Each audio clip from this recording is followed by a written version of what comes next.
Changes, turn and face the change. Changes. Hello, my little friend. Do you see the little camera right there? Hello, camera. Well, he did say something. You just can't hear him. Anywho, we are going to focus our time today on a little tiny caterpillar who will become a beautiful butterfly. Because by the time you see this, let us hope that we are in warm, beautiful May with all the flowers budding and all the, critters such as this guy ready to enjoy their munchable summer.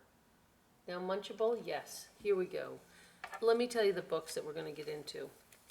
This book right here, The Very Hungry Caterpillar by Eric Carle, this was my youngest son's favorite book.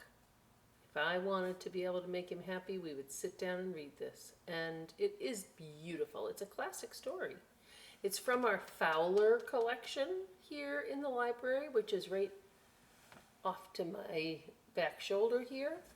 And these are all award-winning books because of their pictures. So come on down, friends, and get it. And then the other one, excuse me, and really only reason for two today is because they're short. Waiting for Wings. Now, I'm sorry if the author ever sees this and I said your name wrong. Lois Ehlert, or Ehlert. I'm doing the best I can. I'm sorry on that. Could have looked it up. But again, it's this theme of the butterflies. And then this book in particular, you learn a lot about butterflies in this book. I highly encourage both, but like this one, you really learn about the differences and their behaviors. Okay, so you ready? You ready, my little caterpillars that are about to be a butterfly? Let us proceed. So Eric Carle, he's no longer around, but the thing that I absolutely am crazy about in this book, look at the artwork. It's just really powerful work, and it's got lots of texture, like all kinds of lines.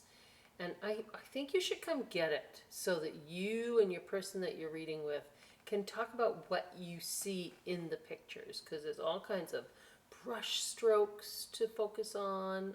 Cool stuff. See the moon? Isn't that cool? All right, so see this little egg? It says right here, in the light of the moon, a little egg lay on a leaf. So that's our friend getting ready to pop out of his little egg. One Sunday morning, this warm sun came up and pop! Out of the egg came a tiny and very hungry caterpillar. Now, isn't that the friendliest sun? I love it. Now here this book gets tricky. So, pardon me, I'm going to do my best to get it turned sideways. He started to look for some food. On Monday, see the hole in the apple? On Monday, he ate through one apple, but was still hungry. Okay, see all the fruit pieces have holes in them? On Tuesday, he ate through 2 pears, but he was still hungry. Ready?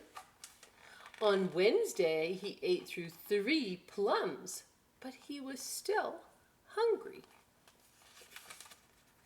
On Thursday, he ate through 4 strawberries, but he was still hungry.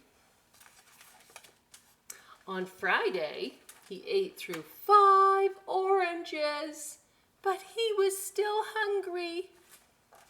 That is a very hungry caterpillar. This is my favorite part.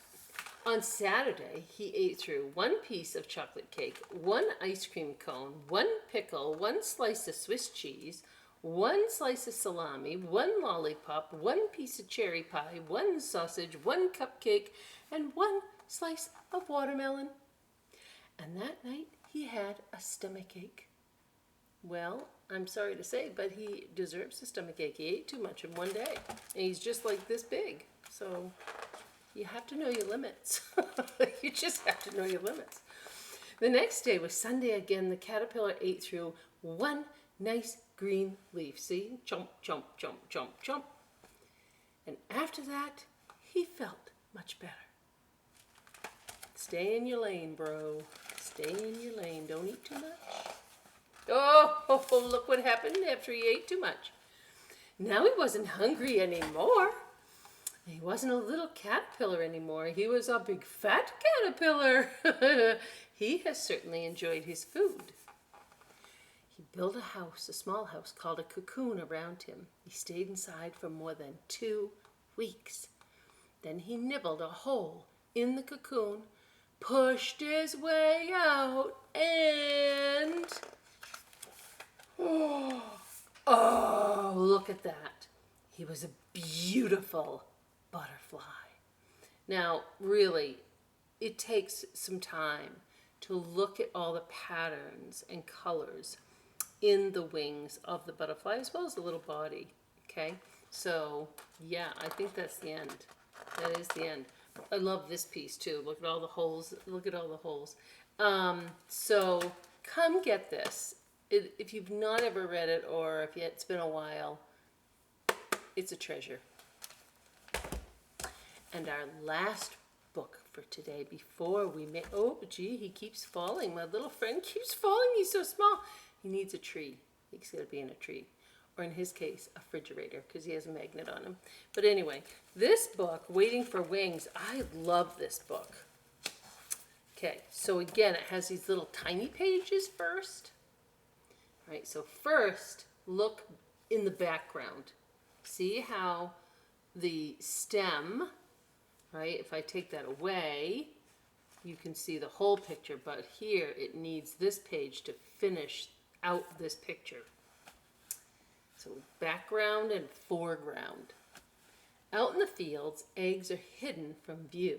So if we look really carefully, here's some dots here, which I'm sure are meant to be, well, I'm thinking are meant to be the eggs. Here, probably some eggs. Clinging to leaves with butterfly glue. Butterfly glue. Soon caterpillars hatch, they creep and chew. Each one knows what it must do. So now, we've got a couple different kinds, right? Here's one here, here's one here. Oh, here he is. There he is right there. Here's one here. I don't see any. Oh, right here's another one. So they all are going to have their own little journey. Find a place where winds don't blow. So see how this guy is starting to kind of attach to a leaf and curl up? He's getting ready for his cocoon, and his friends are starting their process as well. Caterpillars changes now begin. Oh yeah, there they are. Took me a minute.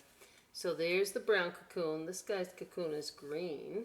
I don't know what happened to the other fellas. Oh, there's one right there. Body and wings take shape within. It's a metamorphosis. A great change. It's fabulous. When it's time, each case is torn. Oh, there he is, a monarch. Wings unfold, new butterflies are born. Are they just so spectacular, right? The colors, how some have really big wings. They pump their wings, get ready to fly.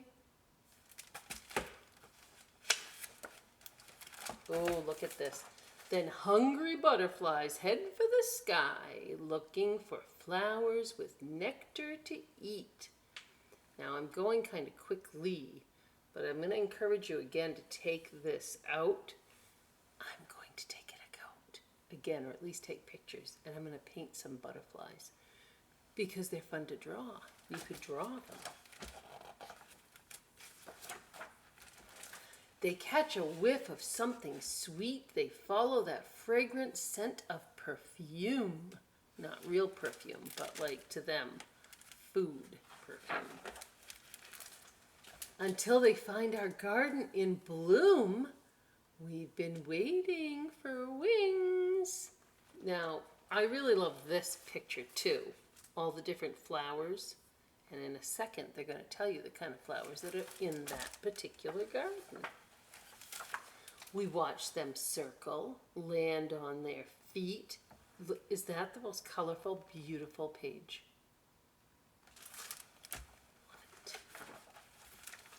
Unroll their tongues. Okay, there's one here that you can see better. Not so much. Maybe it's the next page. It's called the proboscis, and it's their tongue, and they flip it out and get ready to eat the nectar from the flower. They dip and sip. There it is. See how they've got that long, pointy mouthpiece, and they put that right into the flowers to get all the good, yummy nectar they want. Then fly back home, then fly away back home to the fields. They have eggs to lay. Gorgeous. Now, this is the part I was telling you about in the intro. Here on this page, it's the butterfly identification. Look at that. First, it shows you what it looks like in the cocoon phase, and then the final phase. I just think that is a marvelous, marvelous bit of learning.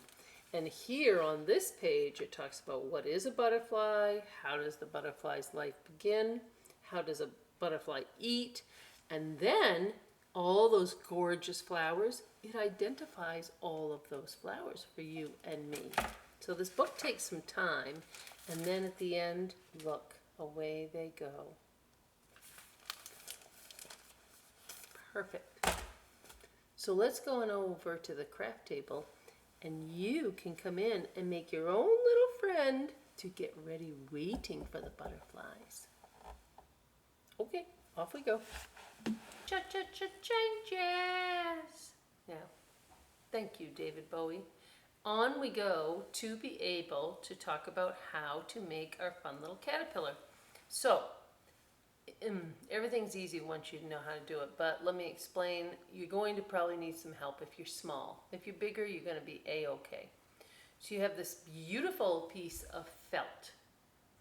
Nice, cozy felt. And you have a small, I won't say tiny, but small oak leaf. So you'll need, unless you're really good with scissors, you're going to need some help being able to cut out all those grooves. Once that is cut out, then if you're big enough, you can do it by yourself. If not, get some help, and then you get the fun part. Once the oak leaf has been cut out, then ask mom and dad or somebody else to be able to trace that for you on the felt. And then once the image is on the felt, by tracing it out, you cut it out. And then you put the two together. Okay, so see, the felt is on this side and the leaf is on that side, and it gives it just a little more support. Plus I can put the magnet on. Once that's ready and the leaf part's ready, then you get to decorate. So to decorate, I don't know what colors you'll have. It all depends, right? But you're going to have a larger pom-pom, and then you're going to have some smaller. I'm trying to find some kind of smaller. They kind of mash together. So it might be a hodgepodgey kind of color combination, which I think would be really fun. But like, see, you glue, whoops, come on little tail. You glue all of that together on top of the leaf. There's the head and there's the body. And once that's glued on the top, in your kit you'll have tiny little wobbly eyes. And last but not least, this is the soon-to-be antenna. Now, they're sharp on one edge, so ask for help. What I did with mine, you can make them bigger. I started to, and I don't know what happened to me, but like you just curl them like that, right? And that's their little antenna. Now my little guy's antenna ended up pretty small, but he's pretty small. So you can have big antenna like that, or little tiny ones, or none at all. And oh, last, almost forgot. This, you'll have a piece of this magnetic tape. And once your craft is exactly as you would like it to be for your refrigerator or some metal place, you put your magnet on the bottom, da da da da! You have yourself a caterpillar waiting for warmer weather. That's just my hope. Okay, see you later. Bye-bye.